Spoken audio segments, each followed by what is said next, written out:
Assalamualaikum warahmatullahi wabarakatuh. Selamat malam dokter dan teman-teman.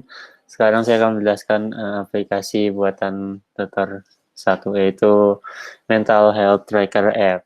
Ya, lanjut. Kenapa kami memutuskan untuk membuat aplikasi mental health ini?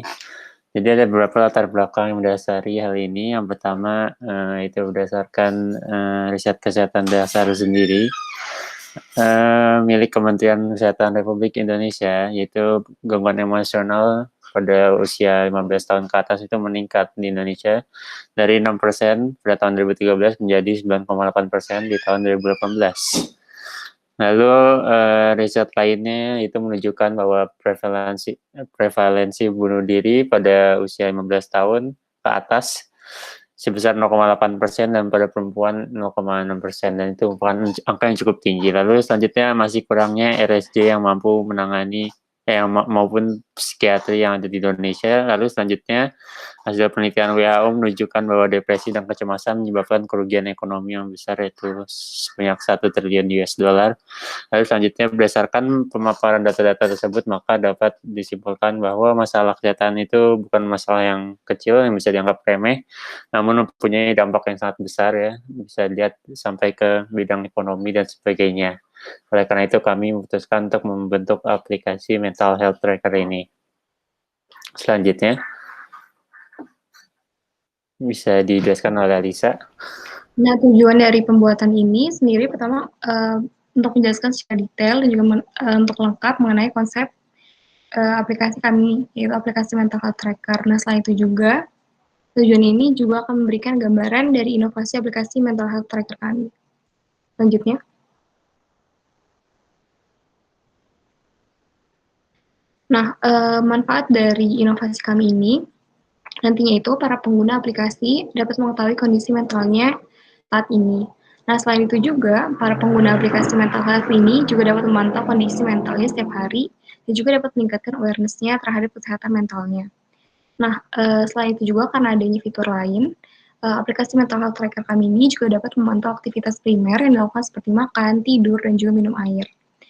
Dan para pengguna aplikasi mental health tracker juga dapat menggunakan fitur call us, di mana nantinya para pengguna dapat berkonsultasi dan juga melakukan konseling dengan dokter ahli.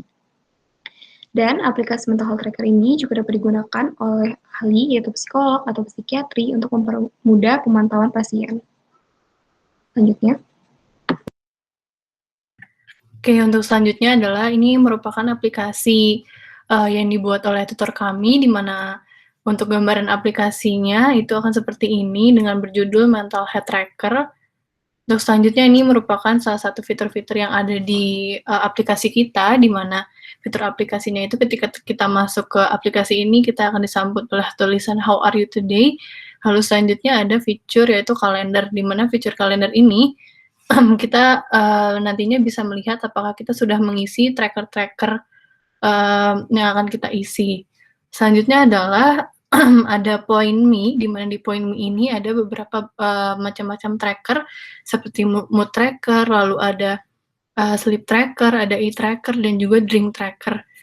Selain juga itu ada note, di mana note ini merupakan bulletin jurnal. Jadi ketika mood tracker itu tidak cukup, pasien ini bisa menuliskan keluh kesah mereka melewati note, dan nantinya oleh dokter bisa dibaca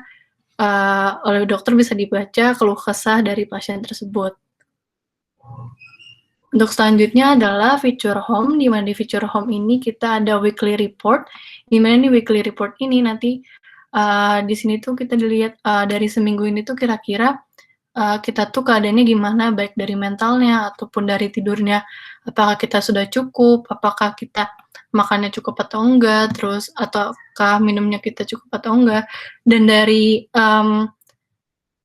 misalkan ketika ada kurangnya minum, kurangnya makan, kurangnya ini itu bisa asumsikan apakah kita mengalami mental kita turun atau kita baik-baik saja, dan nantinya ketika kita dalam tingkatan yang rendah, nanti kita akan mendapatkan notifikasi berupa peringatan, dan nantinya kita disuruh menelepon untuk menelpon ke dokter ya, dengan fitur Call Us.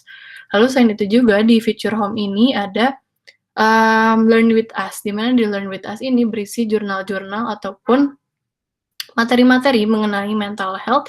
Jadi para pengguna selain mereka bisa mengontrol mental health mereka, mereka juga bisa jadi lebih tahu kira-kira apa sih mental health yang bisa mereka pelajari. Selain itu juga ada fitur Call Us yang tadi udah saya jelaskan. Jadi fitur Call Us ini ketika memang pasien ini butuh tidak cuman tracker ataupun tidak cuman menuliskan apa yang dia rasakan, mungkin dia butuh teman ngobrol ataupun di dalam keadaan darurat, mereka bisa melalui fitur Call Us, mereka bisa cerita melalui video call, free call, ataupun voice note. Seperti itu. Mungkin sekian dari presentasi kelompok kami. Jika ada kekurangan, mohon maaf dan terima kasih dokter dan juga teman-teman. Assalamualaikum warahmatullahi wabarakatuh.